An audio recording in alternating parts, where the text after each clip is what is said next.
walking so fast? I shouldn't have worn these new shoes.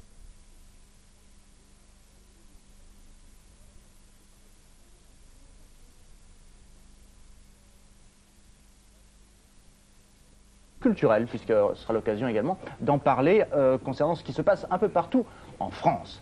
J'aimerais vous parler également d'un numéro de téléphone. Comme chaque année, vous le savez, cette émission étant la vôtre, il est important pour nous que vous nous contactiez tout au long de l'émission.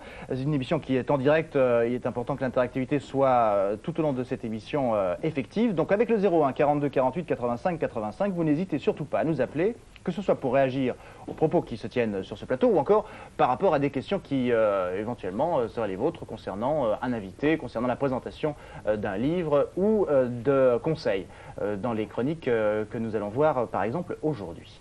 Avant de commencer de donner la parole à Véronique pour son premier agenda, j'aimerais tout simplement avoir une pensée ce matin pour Mère Teresa qui a disparu la semaine dernière et pour la princesse de Galles. Et puis, même si de grandes personnalités meurent dans le monde, il y a aussi plus près de nous des gens que nous aimons beaucoup et qui nous ont quittés cet été.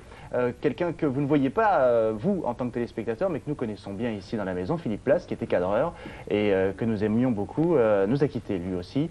Et sachez que voilà, ce matin, eh bien, nous avons une pensée affectueuse pour les siens et une pensée affectueuse pour tous ceux qui, dans cette maison, l'aimaient comme nous et qui pensons beaucoup à lui.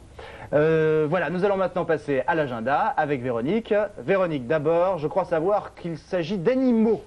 Oui, alors une petite information insolite, figurez-vous, on part à Colmar, là. Figurez-vous qu'un vétérinaire avait décidé d'emmener sa petite fille de 3 ans pour sa première journée de classe à dos de dromadaire. Alors malheureusement, il a dû abandonner son idée, car lors des répétitions, car il y a eu des répétitions, c'est tout un sketch, on peut le dire. Dire que monter sur un dromadaire, Christa, je sais pas si tu as déjà essayé. Ah bah je fais ça tous les matins. Surtout à Colmar. Et donc, pendant les répétitions, le dromadaire s'est emballé, jetant à terre tout le monde. Donc je pense que le vétérinaire a dû emmener plus simplement sa petite fille à l'école. Et je pense qu'il y a des moyens beaucoup plus simples, moins dangereux pour dédramatiser un peu ce premier jour d'école. Oh, certainement, à pied par exemple. Oui. Non. Bicyclette ou à roller, tiens. Ah ouais, c'est très dans la mode. Oui.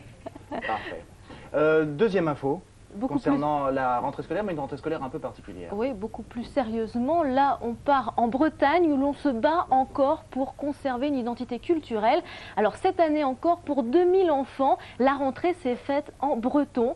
Alors c'est-à-dire que tout au long de l'année, pendant toute leur scolarité, ces enfants parlent breton et suivent les cours en langue bretonne.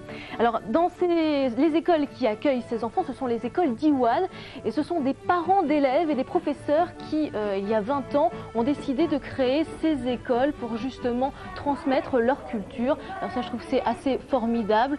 Tous les enfants suivent, chantent, suivent les cours.